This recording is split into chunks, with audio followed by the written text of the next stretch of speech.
So I'm sitting here again in my garden because I just felt as though I was wilting indoors. I felt so drained.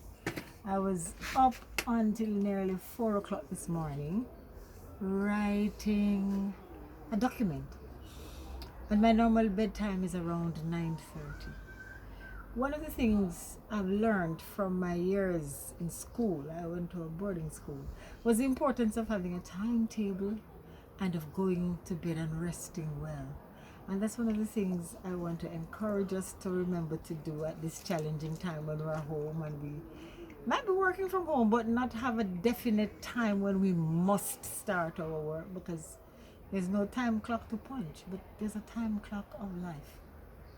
And as I came out here, I recognized this so much in my wilting flowers. I haven't been able to pay them any attention. My lily, which blooms beautifully around May, is wilting, and so is this plant. And this plant has a great sentimental meaning for me. Right now, the name escapes me, but I bought it as part of the decoration of celebrating a friend, Spartacus.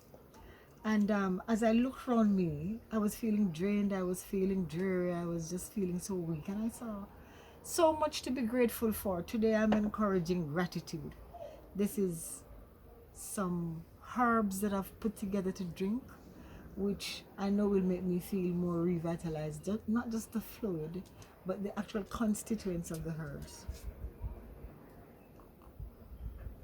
And so I'm keeping my throat moist and addressing other health issues while doing something that's recommended for reducing the likelihood of catching any viruses that are floating around. And this has always been the case. Drinking is such an important part of therapy, and even as I speak, I think of my son. Hope he's getting enough fluids where he is, because I know he'll drink it if it's given to him. But it made me remember a very dear friend who had her birthday in March and who I couldn't go to visit. Sister Minute. I was at her house years ago and she gave me a nice hot drink in this cup. And my son came to pick me up, my very first son, who is in Jamaica at the moment. Well, that's where he lives.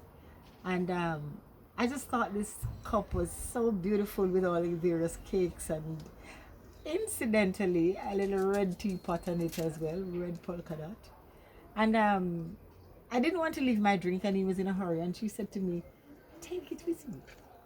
And I thought that was so generous. Bless you. The other thing that struck me as I sat out here that I'm grateful for is this plant, which, as I said, I haven't been paying any attention to my plants. This is sage, so there is a dried bit from neglect, and there's a fresh bit that has survived its neglect, the neglect it has been experiencing. And this just made me realize that no matter what, there's a part of me that will remain alive and will be nurtured by the life force. And please always remember that about yourself. There's always an energy, a presence into which you can dwell, into which you can tap. Give thanks for Erica, who brought me these coconuts, well chopped off and things. I have cleaned inside of it so much, It's sitting here along with another one actually, drying. And I just want to give thanks for my third son, who prepared me these foods which I've been eating out here to sort of get some energy back, because like I said, I was feeling so drained. Normally gives me some grapefruit and orange every morning, along with an assortment of other fruits. This morning I have blueberries and grapes, and there's still a banana for me to have somewhere. Give thanks for life. Give thanks. I want to mention Caroline Shola Herrera, who is somebody who has taught me so much. And I was practicing something that I want to share. She encourages those of us who are willing to learn from her to put our right hand on our stomach and our left hand on our heart. So when I'm doing that, I can actually feel whether I'm breathing properly, because stress management is a key thing. Even when we're not going out to work, life is stressful.